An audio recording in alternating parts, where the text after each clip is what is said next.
Assalamualaikum warahmatullahi wabarakatuh. Innal hamdalillah nahmaduhu wa nasta'inuhu wa nastaghfiruh wa natubu ilayhi wa natawakkalu alayhi wa na'udzu billahi min shururi anfusina wa min sayyiati a'malina. May yahdihillahu fala mudilla lahu wa may yudlil fala hadiya lahu. Wa ashhadu an la ilaha illallah wahdahu la sharika lahu wa ashhadu anna Muhammadan 'abduhu wa rasuluh. Amma ba'd. Saudara Nabi Ustaz Mahdi Syarudin, saya pendengar yang dirahmati Allah sekalian, alhamdulillah, syukuri itu Allah Subhanahu wa taala. Kita menyambung kepada tafsir kita, dan pada kali ini tuan-tuan yang dimuliakan Allah sekalian, kita berada pada ayat ke-42 masih lagi hingga ke-44, iaitu firman Allah Subhanahu wa taala, A'udzubillahi minasyaitonir rajim. Idhhab anta wa akhuka biayati wa la taniya fi dhikri. Idhhaba ila fir'auna innahu tagha. Faqula lahu qawlan layyinan la'allahu yatadhakkaru aw yakhsha. Pergilah engkau beserta saudaramu dengan bawa serta ayat-ayatku, dan janganlah kamu berdua lalai daripada mengingatiku. Pergilah kamu berdua kepada Fir'aun, sungguhnya dia telah melampaui batas. Maka berbicaralah kamu berdua kepadanya dengan kata-kata yang lemah lembut. Mudah-mudahan dia ingat ataupun takut. So, ini dirahmati dan dikasihi Allah sekalian. Jadi dalam ayat digunakan Allah Taala di sini, kerja Nabi Musa dan Nabi Harun adalah menyampaikan. Usaha untuk memberi hidayah ni bukan urusan manusia, ialah urusan Allah Subhanahu wa taala. Sampai Nabi Muhammad SAW pun telah diberitahu Allah Subhanahu wa taala, innaka la tahdi man ahbabta walakin Allah yahdi man yasha. Sungguhnya engkau tidak akan beri hidayah kepada mereka, wahai Muhammad, sungguhnya aku yang memberikan hidayah itu. Jadi kerja Nabi Musa dan Nabi Harun adalah menyampaikan apa yang Allah Subhanahu wa taala perintahkan. Jadi kerja ni peringkat awal mesti lakukan dengan lemah lembut, dan ini termasuk satu daripada bab hikmah. Hikmah ni tuan-tuan yang dimuliakan Allah sekalian, nanti ada kesempatan kita membuka suratul Baqarah bila Allah Taala jelaskan, A'udzubillahi minasyaitonir rajim. Yu'til hikmata man yasha' wa may yu'tal hikmah faqad utiya khairan katsira wa ma yadhakkaru illa ulul albab. Allah memberikan hikmah kepada siapa yang dikehendaki olehnya. Siapa yang telah diberikan hikmah, maka sungguhnya dia telah mendapat kebaikan yang cukup banyak, dan tidaklah mendapat peringatan melainkan mereka yang berakal. Tuan-tuan dimuliakan Allah sekalian, kata para ulama tafsir seperti pandangan dikemukakan oleh Ibn Mas'ud, Mujahid, Dhahhak, Muqatil, daripada Ibn Abbas radhiyallahu anhum wa ardhahum ajma'in, maksud hikmah ni pelbagai. Sampai Ibn Jauzi menyenaraikan dalam tafsirnya Zadil Masir, satu kitab tafsir menarik tuan-tuan, bagi para asatizah yang berkecimpung dalam bidang mengajar tafsir, kena memiliki kitab Zadil Masir. Dia antara tafsir yang menarik kerana Imam Ibn Jauzi mengemukakan pandangan-pandangan para ulama disusun, mudah untuk kita faham riwayatnya. Bentuk yang sangat ringkas, tapi dikemukakan sumber-sumbernya. Ni yang penting untuk kita. Kadang-kadang kita tak perlu memiliki semua kitab tafsir. Setengahnya sudah pun menghimpunkan apa yang terdapat dalam sebahagian lain. Masya Allah, labui ilmu pada para mufassir ini. Jadi kata Ibn Jauzi dalam pandangan yang dikemukakan itu dari Ibn Mas'ud, Mujahid, Dhahhak, Muqatil, dan pandangan ini kebanyakannya Ibn Abbas radhiyallahu anhum, maksud hikmah adalah yang pertama Al-Quran. Kalau untuk kes Nabi Musa, hikmah dimaksudkan Taurat lah. Kemudian yang kedua mengatakan maksud hikmah dalam Quranul Karim secara khusus adalah nasikh Al-Quran. Hikmah maknanya satu benda yang merujuk kepada ayat-ayat yang telah dinasahkan oleh Allah Subhanahu wa taala. Berkaitan nasikh, mansukh, muhkam, mutasyabih, muqaddam, muakhar, ni semua dalam bab ulum Quran. Yang ketiga mengatakan bahawa hikmah dalam Quran banyak merujuk kepada nubuwah. Ini pandangan daripada Abu Saleh daripada Ibn Abbas radhiyallahu anhum. Yang keempat mengatakan hikmah maksudnya al-fahmu fil Quran. Faham Quran itu maksudnya hikmah. Ini merupakan pandangan Qatadah, Ibrahim, Abu Aliyah dan lain. Yang kelima mengatakan maksud hikmah ni tuan-tuan, al-ilmu wal-fiqhu, ilmu dan juga kefahamannya. Ini merupakan pandangan Laith daripada Mujahid. Yang keenam pula berkata bahawa maksud hikmah adalah al-isabah bil qaul, ketepatan dalam berkata. Ini merupakan pandangan Ibn Abi Nujaih dan juga daripada Mujahid. Yang ketujuh mengatakan maksud hikmah adalah wara', al-wara' fi dinillah. Ini merupakan pandangan Al-Hasan. Pandangan ke-8 tuan-tuan, maksud hikmah adalah al-khasyya lillah. Pandangan Rabi' bin Anas bahawa maksud hikmah adalah khasyah lillah, takut kepada Allah Ta'ala. Yang kesembilan, hikmah bermaksud dalam Quran antara lain adalah al-aqlu fid din. Kata Ibn Zaid, al-aqlu fid din maknanya kebijaksanaan dalam beragama. Yang ke-10, pandangan hikmah adalah merujuk kepada al-fahmu. Dan pandangan terakhir, tuan-tuan dimuliakan Allah sekalian, kata Ibn Qutaibah, seorang muhadis yang terkemuka, mufassir, faqih yang hebat, maksud hikmah adalah al-ilmu wal-amal. Dah faham, kemudian mengamalkan. Dah tahu, kemudian mempraktikkan. Pandangan yang ke-11 ini menarik sekali, tuan-tuan, seperti dikemukakan oleh Ibn Jauzi dalam tafsirnya Zadul Masir. Jadi hikmah ni satu benda yang diajar Allah SWT kepada para Nabi. Para Nabi semuanya merupakan hakim, merupakan orang yang bijaksana. Kita yang ada pada hari ini, tuan-tuan dimuliakan Allah sekalian, macam mana nak jadi orang yang hakim kalau tak jaga makan, minum, tuan-tuan? Bacalah dalam buku yang bertajuk Rasul Mulia, Umat Mulia, Akhlak Mulia. Dalam buku yang bertajuk Rasul Mulia, Umat Mulia, Akhlak Mulia ni, tuan-tuan, pada bab ke-24 menceritakan tentang hikmah yang tidak pernah dibataskan oleh usia. Dalam kitab Syiar A'lamin Nubala, tuan-tuan, seperti dicatatkan dalam buku Rasul Mulia ni, Imam Bukhari sebagai contohnya, sewaktu kecil suka mendatangi majlis ilmu para ulama hadis. Antaranya seorang tuan guru beliau bernama Ad-Dakhili. Ad-Dakhili ni menyampaikan hadis dalam satu majlis di hadapan orang ramai. Tiba-tiba satu hari dia telah membaca hadis, nampaknya tidak ada peluang lain bagi Imam Bukhari untuk menegurnya. Imam Bukhari telah mengambil sikap menegurnya atas kesilapan bacaan hadis. Masa tu Imam Bukhari baru usia 11 tahun, tuan-tuan. Imam Bukhari telah berkata, sanad yang tuan baca ni tersilap. Abu Zubair tidak pernah meriwayatkan hadis ini daripada Ibrahim. Mendengar teguran ini, Dakhili membentak Imam Bukhari. Budak kecil ni, waktu itu masih kecil, 11 tahun. Tapi Bukhari tetap tegas dengan ucapannya. Beliau berkata, cuba tuan periksa balik semula sanad yang ada dalam catatan tuan. Dia pun balik ke rumahnya. Waktu itu juga merujuk buku catatannya. Tidak lama kemudian dia pun keluar, datang semula ke tempat ilmu dan bertanya kepada budak kecil yang namanya Muhammad bin Ismail Bukhari, sekarang bagaimana sanad yang sebenarnya, wahai budak? Dijerkahnya Imam Bukhari, tuan-tuan. Imam Bukhari berkata, sanad sebenarnya adalah daripada Az-Zubair bin Adi, bukannya daripada Abu Az-Zubair. Ini bagi mereka yang belajar rijal hadis, mereka faham nama-nama perawi hadis ni. Az-Zubair bin Adi bukannya Abu Az-Zubair. Zubair bin Adi lah yang meriwayatkan daripada Ibrahim, bukannya Abu Az-Zubair yang meriwayatkan daripada Ibrahim. Terkejut Dakhili ni, tuan-tuan. Benar apa yang budak kecil ni katakan adalah tepat. Dia yang tersilap sebenarnya. Bukan saja menunjukkan kehebatan, ketelitian Imam Bukhari, tapi juga menunjukkan kepada ketinggian adab Imam Ad-Dakhili. Walaupun budak kecil menegurnya, pada peringkat awal dia agak marah, tapi akhirnya bila dilihat ada kebenaran padanya, dia menyokong, dia memuji Imam Bukhari. Tuan-tuan dimuliakan Allah sekalian. Jadi ini maksud hikmah. Hikmah ni merupakan satu perkara yang hilang daripada orang beriman. Al-hikmatu dhallatul mu'min anna wajadaha fahuwa ahaqqu biha. Hikmah adalah satu benda yang hilang daripada orang beriman. Di mana saja diperolehi, dia dapati, mestilah diambil. Sebab tuan-tuan bercerita bab hikmah ni, teringat pada doa yang Nabi SAW anjurkan kepada kita untuk baca bagi anak yang baru dilahirkan semasa tahnik. Nabi sebagai contoh telah mentahnikkan Abdullah bin Abbas radhiyallahu anhum wa ardahum. Maka Nabi SAW telah pun berdoa dengan Allahumma faqihhu fid din wa'allimhu al-hikmah. Allahumma faqihhu fid din wa'allimhu al-hikmah. Dari riwayat lain, Allahumma faqihhu fid din wa'allimhu at-ta'wil. Dari riwayat lain, Allahumma faqihhu fid din wanshur minhu. Maksud ketiga-tiga ni, tuan-tuan, Allahumma faqihhu fid din, ya Allah faqihkan, fahamkan anak ni dalam urusan agamanya. Wa'allimhul hikmah, dan ajar kepadanya hikmah yang 11 perkara ni. Mana-manalah, tuan-tuan, semuanya merujuk kepada akal yang jernih, yang cemerlang, yang hebat. Ataupun versi kedua, Allahumma faqihhu fid din wa'allimhu ta'wil, ajar kepadanya ta'wil. Ta'wil merujuk kepada tafsir Quran.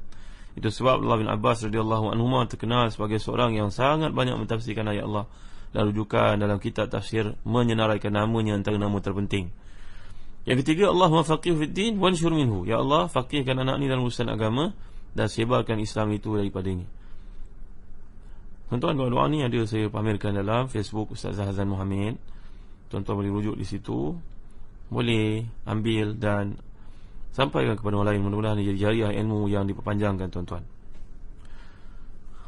Begitu juga doa ni ada saya catatkan dalam buku satu-satu doa daripada hadis-hadis sahih. buku satu-satu doa daripada hadis sahih ini secara umumnya mengumpulkan doa-doa yang saya ajar tuan-tuan dalam kuliah tafsir di IKIM ini. Jadi tuan-tuan adalah hati dan dikasih Allah sekalian. Ni Ibnu Abbas ni bila dia besar, dalam usianya sekitar 20-an, Sayyidina Umar sering mengajak dia untuk berada dalam meeting orang-orang tua yang senior, sahabat-sahabat Nabi yang cukup berumur, yang matang, yang hebat.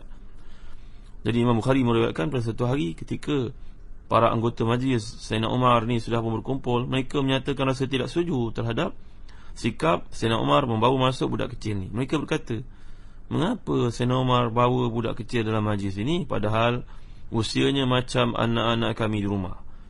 Lalu Sayyidina Umar berniat nak menunjukkan bakat yang dimiliki oleh Ibn Abbas ni tuan-tuan. Maka Sayyidina Umar telah bertanya kepada semua anggota majlis, apakah pendapat kalian semua tentang firman Allah Subhanahu wa taala? Bismillahirrahmanirrahim. Idza jaa nasrullahi wal fath wa ra'aitan nasa yadkhuluna fi dinillahi afwaja fasabbih bihamdi rabbika wastaghfir innahu kana tawwaba. Ini dulu kita pernah ceritakan peristiwa ni dalam pentafsiran juz amma menerusi surah An-Nasr yang lalu. Bila datang pertolongan Allah dan kemenangan, kau melihat manusia masuk ke dalam agama Allah ni berbondong-bondong, maka bertasbihlah, memuji Tuhanmu dan mohon ampunlah engkau kepadanya, sungguhnya dia penerima taubat. Sayyidina Umar minta mereka berikan pandangan istinbat, apa yang kamu faham daripada ayat ni? Tafsirannya semua tahulah. Apa yang kamu dapat faham daripada surah yang pendek ni? Semua sahabat menjawab, ini adalah perintah supaya kita memuji Allah, beristighfar kepadanya bila dapat kemenangan. Baik, itu jawapan kamu. Sekarang saya nak tanya pula kepada budak kecil dalam usia 20-an ni, Abdullah bin Abbas radhiyallahu anhuma, apa pendapat kamu pula wahai anak? Jawapan Ibnu Abbas radhiyallahu anhuma, saya tidak berpandangan seperti kamu. Sebenarnya surah ni kalau kita teliti secara mendalam, ruhnya adalah satu pemberitahuan tentang ajalnya Rasulullah sallallahu alaihi wasallam. Ya Allah, punya dalamnya kefahamanmu wahai anak. Wahai Abdullah bin Abbas, orang muda, lihat wahai sahabat-sahabat sekalian, Sayyidina Umar memujinya. Apa yang kau ketahui sama seperti yang aku nak katakan. Lalu Sayyidina Umar berkata kepada semua sahabat yang lain, mengapa kamu semua mencelaku kerana mencintai seorang yang memiliki kelebihan seperti yang kau saksikan sekarang? Kerana ini disebut oleh Imam Al-Bukhari dalam kitab dalam Jami'us Sahih dalam bab Al-Maghazi. Jadi tua tidak selalunya matang tuan-tuan, dan muda tidak selalunya mentah. Hikmah di tangan Allah SWT. Dia yang berkuasa memberikannya kepada siapa yang dikehendaki oleh Allah SWT. Dia yang berkuasa memberi kepada siapa yang dikehendaki olehnya. Jadi tuan-tuan yang rahmati dan dikasihi sekalian, dalam pendekatan yang Allah utuskan Nabi Musa ni, Nabi Musa merupakan orang muda, Nabi Harun merupakan orang muda, anak angkat kepada Fir'aun. Sekarang datang untuk membetulkan ayah yang tersilap, ayah angkat yang tersilap.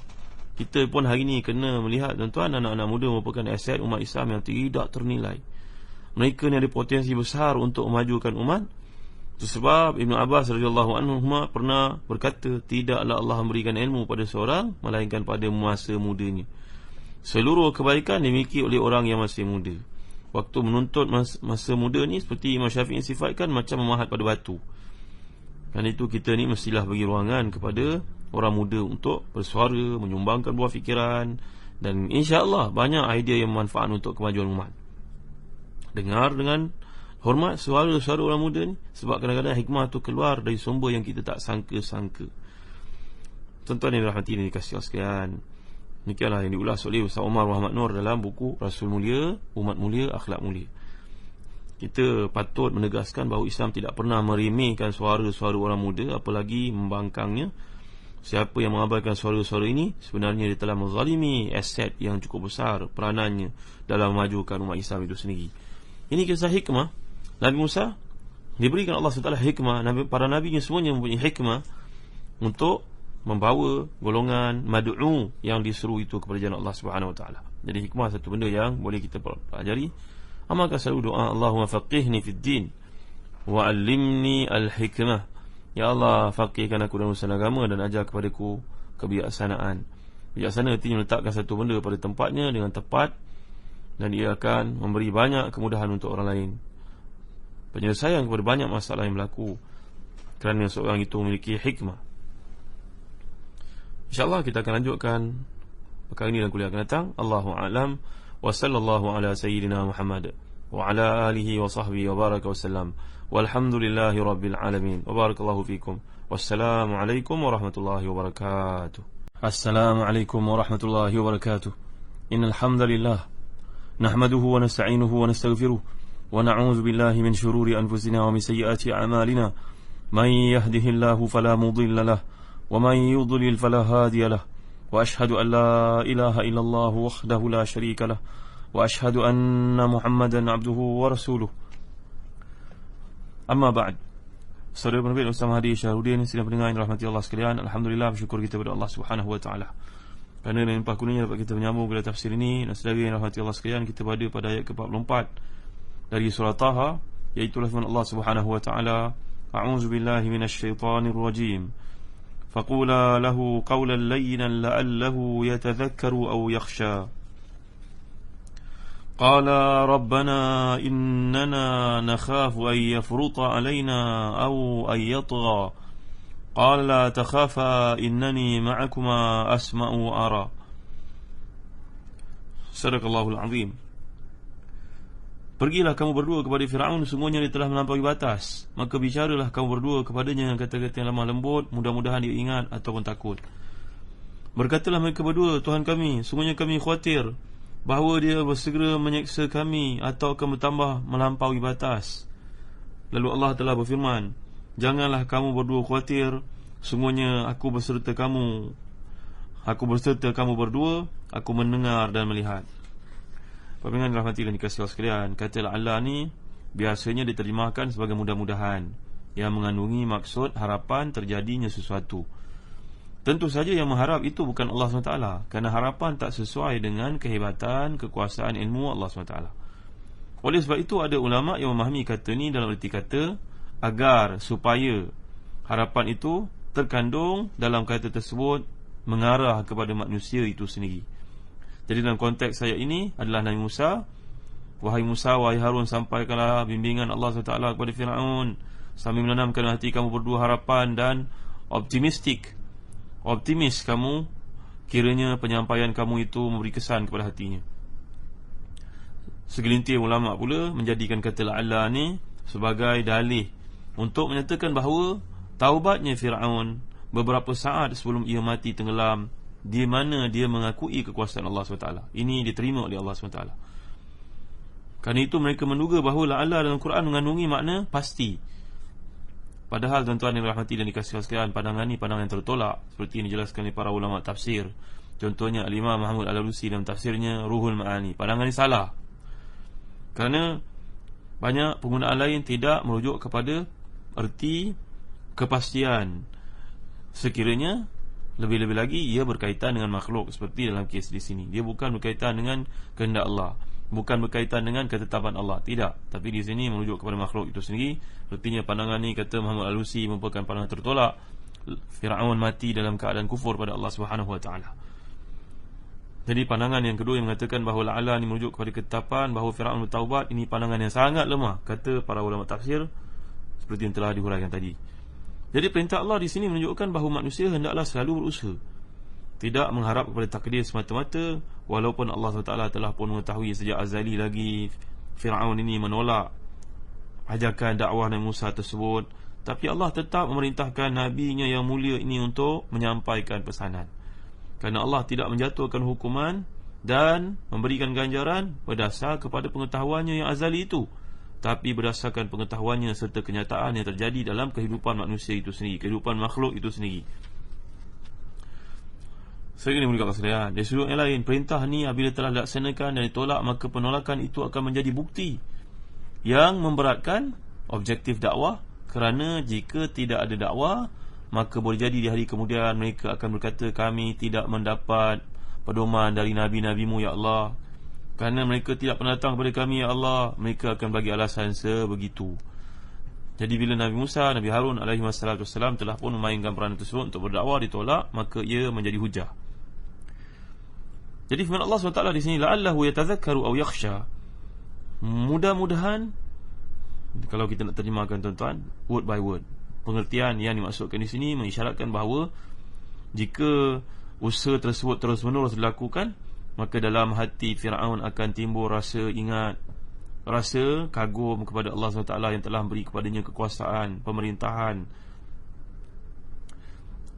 Tuan-tuan rahmati dan dikasihi Allah sekalian, jadi perkataan yatazakkaru ini maknanya ingat. Yakhsha, takut, seperti yang telah kita huraikan dalam kuliah terdahulu. Takut yang disertai dengan rasa cinta, rasa kekaguman terhadap Allah SWT. Jadi kagum ini berkaitan dengan cinta, dan cinta memberi tanpa batas serta menerima apa pun daripada yang dicintai. Kalau itu bahasa yang digunakan oleh sastrawan sebagai contoh Ibn Qayyim dalam mentafsirkan bab Rawdatul Muhibbin, Raudah, taman bagi orang yang sedang bercinta. Kalau cinta kepada Allah SWT ni tuan-tuan, lahir daripada rasa takut, rasa kagum, dan akhirnya menyebabkan segala yang perintahkan Allah SWT itu dipatuhi tanpa banyak soal. Datang ayat ke-45-46, Qala Rabbana innana nakhafu ay yafruta alaina aw ay yatgha. Berkatalah Nabi Musa dan Nabi Harun alaihi wassalatu wassalam, Tuhan kami, sungguhnya kami bimbang bahawa dia akan menyiksa kami dan bertambah melampaui batas. Nabi Musa dan Nabi Harun sangat menyedari kekejaman Fir'aun ini. Dialah yang telah merintahkan anak-anak lelaki dibunuh dahulu, dan biarkan kaum perempuan yang hidup dalam keadaan hina, dijadikan hamba, dijadikan gundik dan sebagainya. Jadi perintah untuk berjumpa dengan Fir'aun menyampaikan risalah Allah SWT ni sungguh menimbulkan rasa takut dalam diri Nabi Musa dan Nabi Harun. Kerana itu mereka pun berkata, Ya Allah, Tuhan yang selalu membimbing, memberi panduan kepada kami, kami bimbang kalau dia akan menyiksa kami sebelum selesai kerja dakwah ini dilakukan. Kerana dia terkenal sebagai seorang yang sangat kejam. Lalu Allah berfirman memberi kepada mereka ni satu kepastian, janganlah kamu kedua bimbang menghadapi Fir'aun dan pengikut-pengikutnya. Bahkan siapa pun, kerana sesungguhnya aku berserta dengan kamu dulu. Siapa pun yang kamu hadapi, kamu jangan bimbang, aku tetap akan membimbing, memberi perlindungan kepada kamu. Wallahu ya'asimuka minan nas. Para pendengar rahmati dan dikasihi Allah sekalian, jaminan Allah SWT kepada para nabinya, aku akan menolong, melindungi kamu. Aku mendengar dan melihat. Innani ma'akuma asma'u wa ara. Aku bersama dengan kamu ni sentiasa mendengar dan juga melihat. Jadi jaminan Allah SWT ni samalah dengan jaminan Allah SWT kepada Nabi dalam peristiwa hijrah yang telah kita pelajari sebelum ini, ketika Nabi SAW bersembunyi bersama dengan Abu Bakar As-Siddiq di Gunung Thawr. Ketika Abu Bakar merasakan rasa cemas bila melihat musuh telah datang, kaki-kaki musuh ni kelihatan dari dekat. Sekiranya ada mereka yang duduk mencangkung, sekejap pun akan kelihatanlah di depan mereka Nabi dan Abu Bakar radhiyallahu anhu yang sedang bersembunyi. Maka Allah SWT telah pun memberi kepada mereka jaminan, jangan cemas, jangan takut. La takhaf wa la tahzan, innallaha ma'ana. Ini telah kita kupaskan dalam pentafsiran surat Taubah yang lalu. Jadi rasa takut yang menyerang perasaan Abu Bakar ketika itu akhirnya menjadi tenang bila Nabi SAW memberikan kepastian. Maka begitu juga kepastian yang diberikan oleh Allah SWT kepada Nabi Musa dalam kes ini. Farata ni tuan-tuan yang dirahmati dan dikasihi sekalian. Farata kalau kita lihat dalam kamus-kamus, sebagai contohnya kamus yang baik yang saya cadang kepada tuan-tuan, namanya Kamus Al-Aziz, dikarang oleh Ustaz Abdul Aziz Hafizahullah, menyenaraikan perkataan-perkataan yang digunakan dalam bahasa Arab di peringkat sekolah menengah dan juga dalam Al-Quran Al-Karim. Bagus tuan-tuan untuk dihadiahkan kamus kepada anak-anak. Itu je Kamus Al-Farid. Jadi perkataan farata ini, yafrutu, bererti mendahului. Jadi dimaksudkan di sini Fir'aun ni akan bersegera menyiksa kami. Jadi perkataan ini tuan-tuan difahami dengan adanya rasa takut serta kata melampaui batas sebelum itu. Rabbana inna nakhafu ay yafruta alaina aw ay yatgha. Takut mereka ni diserang oleh Fir'aun yang kejam ni tuan-tuan. Ada sesetengah manusia mempersoalkan, macam mana pula Nabi Musa ni ada rasa takut, sedangkan Allah SWT telah pun memberikan rasa keamanan dalam diri baginda bersama dengan Nabi Harun alaihi wassalam. Sebagai contohnya kita dapat lihat surah Qasas ayat ke-35. A'udzubillahi minasyaitanir rajim. Qala sanashuddu 'adudaka bi akhika wa naj'al lakuma sultanan fala yasiluna ilaykuma bi ayatina antuma wa man ittaba'akumal ghalibun. Allah berfirman, kami akan bantu melalui saudaramu dan kami berikan kepadamu kekuasaan yang besar, maka mereka tidak akan dapat mencapai kamu berdua. Kerana itu pergilah kamu berdua dengan membawa mukjizat-mukjizat yang kami berikan kepada kamu. Kamu berdua dan orang yang mengikuti kamulah orang yang akan menang. Tuan-tuan yang dimuliakan Allah sekalian, ini adalah merujuk kepada kata para ulama tafsir. Rasa takut yang disebut dalam ayat surah Taha ni adalah berkaitan dengan ajakan mereka berdua. Sedangkan rasa takut yang dinafikan dalam surah Al-Qasas ini adalah rasa takut Nabi Musa akibat pembunuhan yang tak sengaja yang pernah dilakukan, menyebabkan baginda terpaksa berhijrah ke Madian. Apa dengan dirahmati dan dikasihi Allah sekalian? Kemudian panjang perbincangan para ulama mufassirin tentang ketakutan Nabi Musa yang dibayangkan dalam ayat ini. Ada yang menganggap seperti telah kita sebut dalam surah Al-Qasas itu, rasa takut menyerangnya kerana dia telah tersilap membunuh seseorang. Ni ada disebut dalam surah Al-Qasas, fauqazahu Musa faqada alaihi. Ataupun rasa takut Nabi Musa ni ketika melihat tongkat tukang-tukang sihir beserta dengan tali-tali yang mereka lemparkan bertukar rupa, seakan-akan ular yang sebenarnya. Tuan-tuan yang dimuliakan Allah sekalian, antara penjelasan yang menarik juga oleh Imam Qurtubi, beliau telah menguraikan ketakutan seperti yang demikian semata-mata ketakutan sahaja tidak mengapa, kerana rasa takut mesti ada dalam diri setiap manusia, walaupun mereka merupakan Nabi.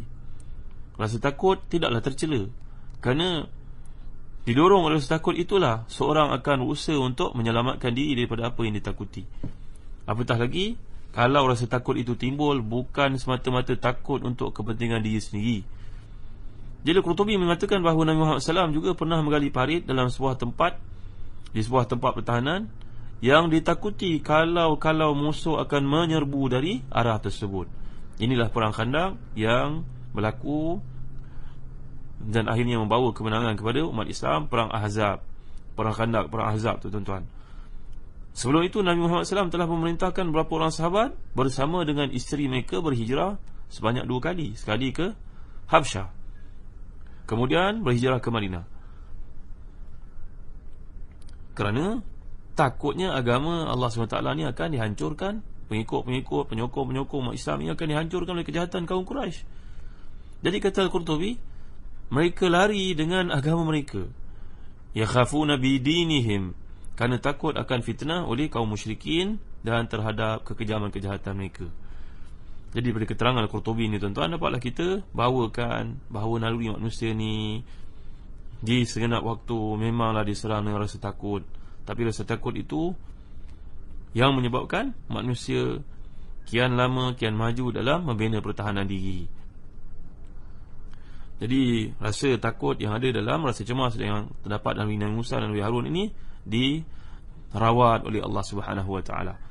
Yang Allah gambarkan kat sini tuan-tuan, la takhafa innani ma'akuma asma'u wa ara. Ini satu jaminan daripada Allah SWT sendiri untuk mengatasi rasa cemas tersebut. Jadi kalian berdua jangan cemas kerana aku selalu berserta dengan kalian.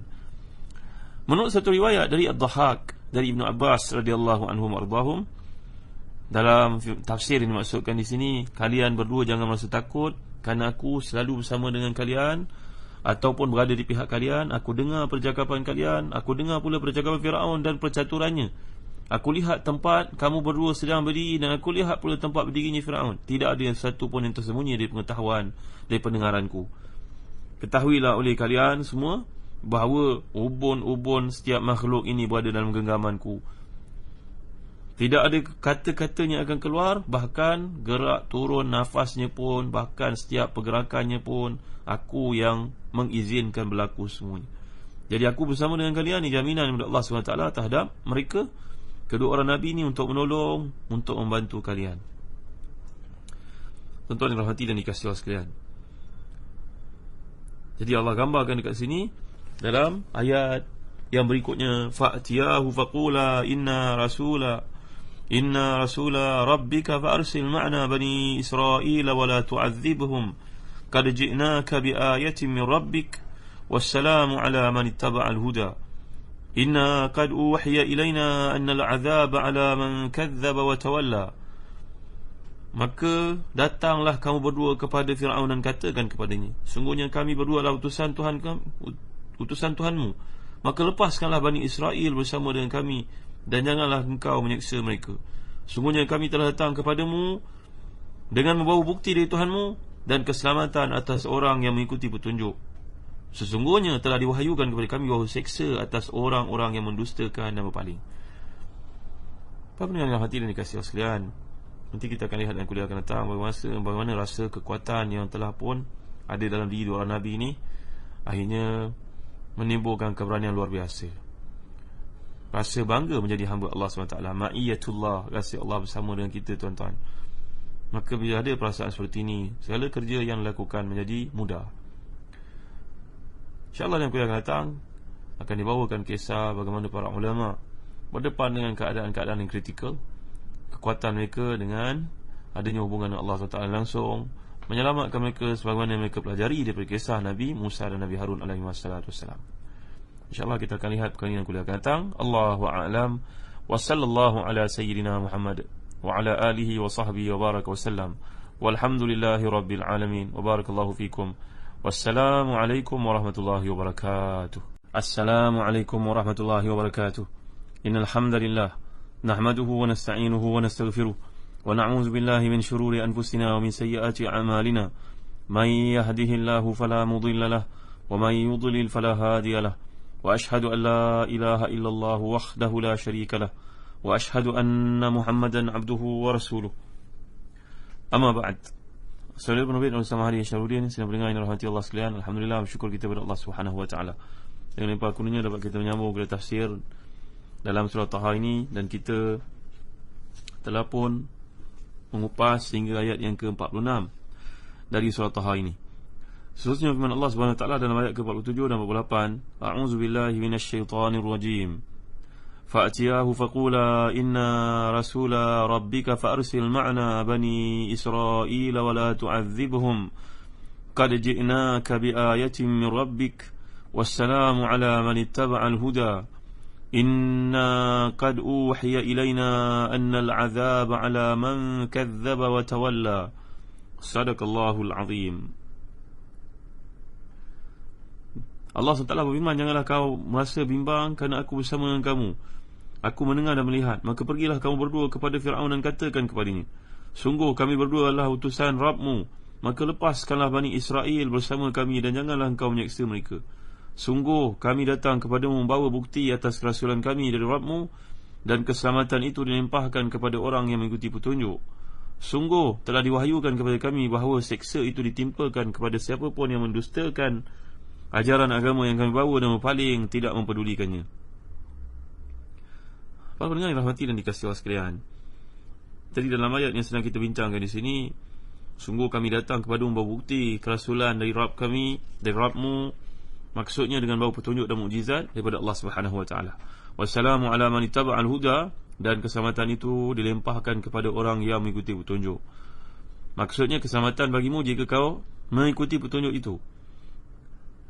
Para pendengar yang mulia Allah sekalian, dalam surat yang Nabi Muhammad sallallahu alaihi wasallam hantarkan kepada pembesar Rom dan juga kepada mana-mana pembesar yang tidak Islam, maka Nabi sallallahu alaihi wasallam mulakan surat baginda antara lain, Bismillahirrahmanirrahim, min Muhammadin Abdillah wa Rasulih ila Hirakla azimir Rum, salamun ala man ittaba'al huda, amma ba'd, fa inni ad'uka bidi'ayatil Islam, aslim taslam, yu'tikallahu ajraka marratain. Dengan nama Allah yang Maha Pengasih lagi Maha Penyayang, dan Muhammad utusan Allah kepada pemimpin negara Rom, keselamatan bagi orang yang mengikuti petunjuk. Amma ba'd, sungguhnya aku menyuruhmu kepada seruan Islam syahadatain, maka masuklah dalam Islam dan kau selamat. Allah pun akan beri kepadamu balasan sebanyak 2 kali. Jadi ini antara surat Nabi Muhammad SAW kepada orang bukan Islam. Assalamu ala man ittaba'al huda. Dalam Islam ni kita tidak boleh beri salam kepada orang bukan Islam, kerana Assalamualaikum warahmatullahi wabarakatuh itu khas untuk orang Islam sahaja. Kalau nak ucapkan salam kepada orang bukan Islam, Assalamu ala man ittaba'al huda, Assalamun ala man ittaba'al huda. Ini sama seperti yang Allah ajarkan kepada kita ucapan Nabi Musa kepada Fir'aun. Sekarang hilang rasa gentar, rasa takut yang ada dalam diri Nabi yang mulia ni. Rupanya tuan-tuan yang dimuliakan Allah sekalian, bila kita ni berpaksikan kepada satu keyakinan tauhid, maka kita akan rasa bangga menjadi hamba Allah SWT. Di situ hilanglah segala bentuk ketakutan yang ada dalam diri. Kalau kita kaji seorang daripada perawi hadis yang membawakan hadis Sunan Tirmizi kepada kita pada hari ini, tuan-tuan yang mulia Allah sekalian, salah seorangnya bernama Al-Imam Abdul Wahab bin Ahmad Asy-Sya'rani. Beliau merupakan seorang ulama Mesir yang dilahirkan sekitar tahun 898 dan wafat pada tahun 973, seperti yang disebut dalam buku Rasul Mulia, Umat Mulia, Akhlak Mulia. Buku yang hebat ni tuan-tuan, kecil saiznya tapi besar manfaatnya, dikumpulkan Ustaz Umar Muhammad Nur. Himpunan hadis-hadis, cerita-cerita para ulama muhaddisin, amat wajar untuk kita jadikan rujukan seharian tuan-tuan, agar kita ni berada dalam ridha Allah Subhanahu wa taala dengan panduan bimbingan mereka. Menghayati perjuangan mereka sudah melembutkan hati tuan-tuan, mampu menitiskan air mata. Bacalah buku ni sebelum kita tidur pada setiap malam. Rasul Mulia, Umat Mulia, Akhlak Mulia. Kisah Al-Imam Abdul Wahab bin Ahmad Asy-Sya'rani ini merupakan seorang ulama yang terkemuka, ahli hadis yang terkenal di Mesir, belajar daripada guru-guru yang hebat. Contohnya Al-Imam Syekhul Islam Zakaria Al-Ansari, Nasiruddin Al-Laqani, Syihabuddin Ar-Ramli dan juga lain-lain. Dan beliau juga berjumpa dengan Imam Muhaddisin, contohnya Al-Hafiz As-Suyuti. Mereka ni hidup pada tahun yang sama tuan-tuan, dan kurun yang sama. Pendek ceritanya, Sya'rani ni terkenal sebagai seorang ulama Mesir yang memiliki ramai murid. Malah tokoh-tokoh besar kerajaan pun datang mendengar kuliah-kuliahnya. Alhamdulillah, pada zaman sekarang pun tokoh-tokoh datang ke kuliah-kuliahnya sampai oleh para ustaz, para asatizah. Mudah-mudahan berkekalan fenomena ni. Orang-orang muda pun datang berkumpul. Alhamdulillah, moga ia menjadi sebab mereka mendapat hidayah dan obor Islam itu berkembang, bersemarak menerusi usaha mereka, tuan-tuan rahmati dan dikasihi Allah sekalian. Suatu hari Al-Imam Abdul Wahab Asy-Sya'rani ini ditemui oleh Perdana Menteri yang bernama Ali Pasha. Lantas berkata kepada Al-Imam Abdul Wahab Asy-Sya'rani ini, esok aku akan berjumpa dengan Sultan. Kalau Tuan Guru ada hajat yang nak disampaikan, beritahulah kepada kami. Sebagai seorang ulama yang tidak gentar langsung dan bangga dengan kedudukannya di sisi Allah Subhanahu Wa Taala, tuan-tuan, benarlah satu asar yang mana Abdullah bin Amr bin Al-As berkata, man qara al-Quran thumma dhanna anna ghayrahu kad utiya khairan minhu faqad istasghara ma 'azzamahu Allah. Siapa yang membaca Quran kemudian dia merasakan orang lain mendapat satu yang lebih berharga daripada apa yang didapati olehnya, maka sebenarnya dia telah menghina satu yang Allah muliakan. Seorang yang diberikan Al-Quran Karim kemudian takut kepada orang yang selainnya, takut rasa inferior melihat orang lebih hebat, pangkatnya, keretanya lebih besar, gajinya lebih besar, hartanya lebih banyak. Apa peduli tuan-tuan yang dimuliakan Allah sekalian? Itu kelebihan dunia yang kalau nak dinilai tak ada apa pun di sisi Allah Subhanahu Wa Taala. Jadi dalam kes Abdul Wahab Asy-Sya'rani ni, Perdana Menteri berkata kepadanya, besok aku nak jumpa dengan raja, kalau ada apa hajat tolong beritahu, aku akan sampaikan. Aku ni Perdana Menteri, kalau aku sampaikan apa-apa tentulah didengar olehnya. Ulama yang berbangga dengan kedudukannya di sisi Allah ni, tuan-tuan, hanya tersenyum lalu berkata, Alhamdulillah, kami tak perlukan apa-apa daripada raja. Tapi jika engkau mempunyai hajat yang nak disampaikan kepada Allah, maka beritahulah kepada kami. Mendengar jawapan tersebut, tuan-tuan, macam halilintar kepada Ali Pasha ni, tuan-tuan, tunduk dia. Dia berkata, astagfirullah, astagfirullah. Kalian sangat bergantung kepada Allah, sementara kami ni sangat bergantung kepada hamba-hambanya. Kalian ni lebih mulia kerana Allah memiliki kerajaan langit dan bumi. Nak banding dengan manusia ni, apa sangat yang dia ada. Tuan-tuan, kebanyakan manusia pada hari ini begitu buta mata hati dia, sehingga dia melihat kelebihan dunia ni sebagai satu-satu ukuran kemuliaan dan kebanggaan. Harta dan pangkat menentukan status sosial, kan?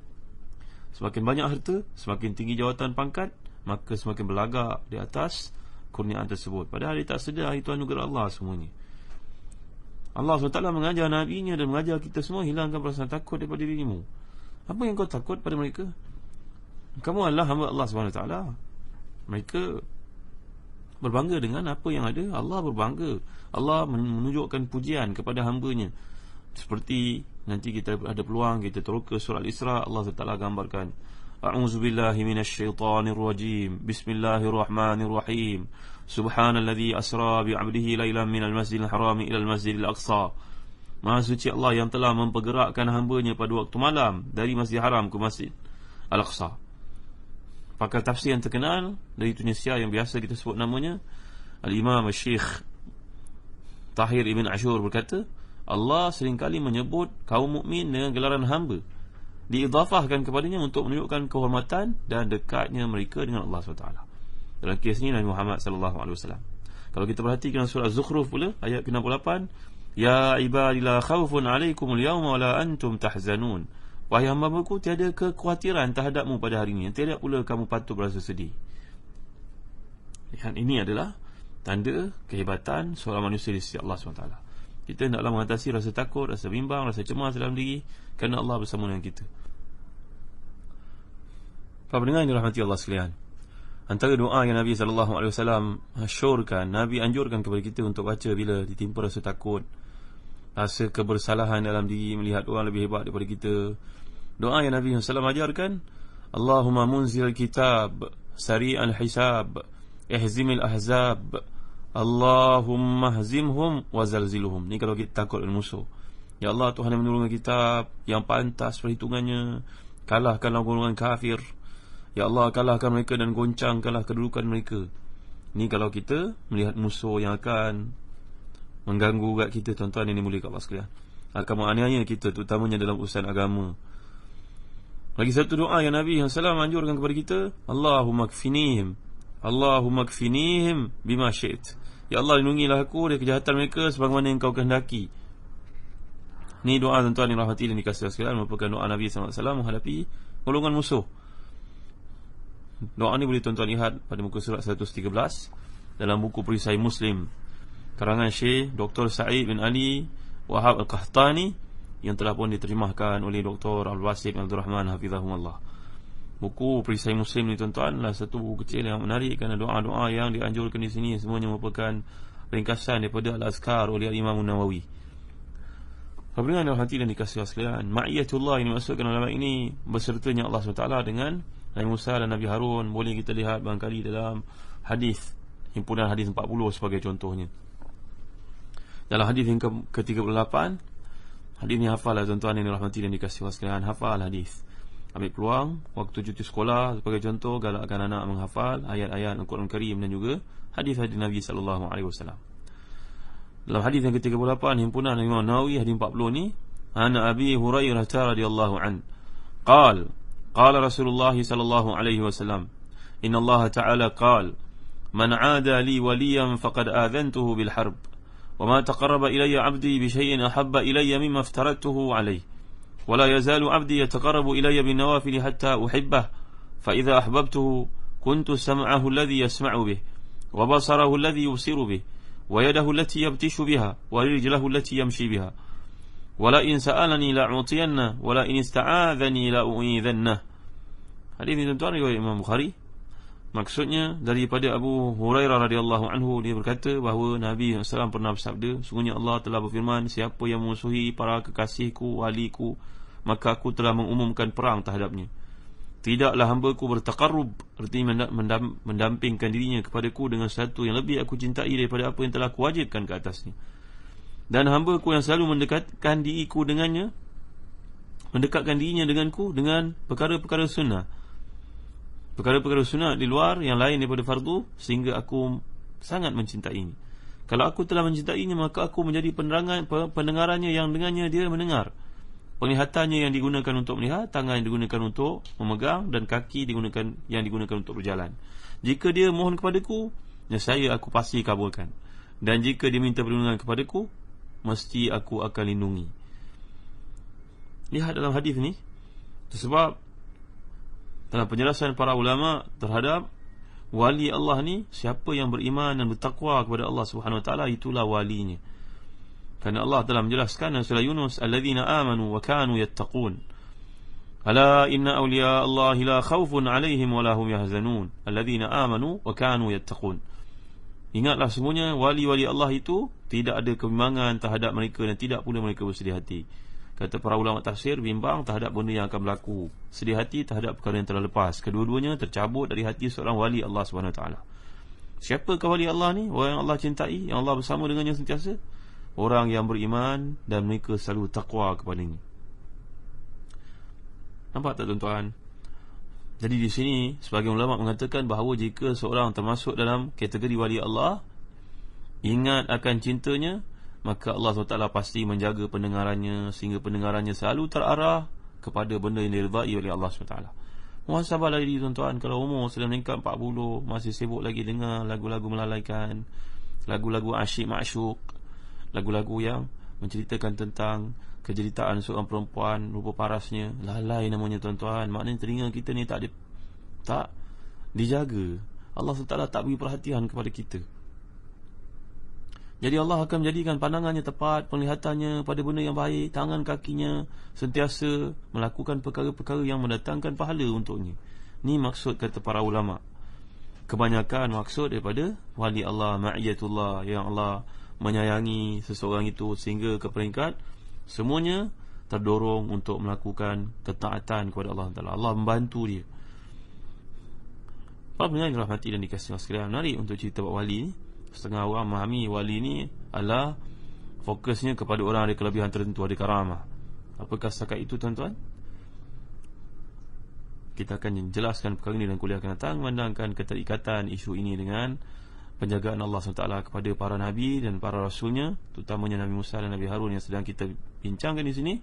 Kita pun layak mendapat bimbingan tersebut tuan-tuan, berdasarkan kepada hadis yang ke-38 dalam himpunan hadis 40 ni. Suruhlah anak-anak untuk menghafal hadis 40 tuan-tuan. Kerana orang menghafal hadis 40 ni akan himpunkan bersama dengan para Nabi, para Siddiqin, para Syuhada dan juga para Salihin. Allahu a'lam wa sallallahu ala sayyidina Muhammad wa ala alihi wa sahbihi wa baraka wa sallam. Walhamdulillahi rabbil alamin. Wa barakallahu fikum. Wassalamu alaikum warahmatullahi wabarakatuh.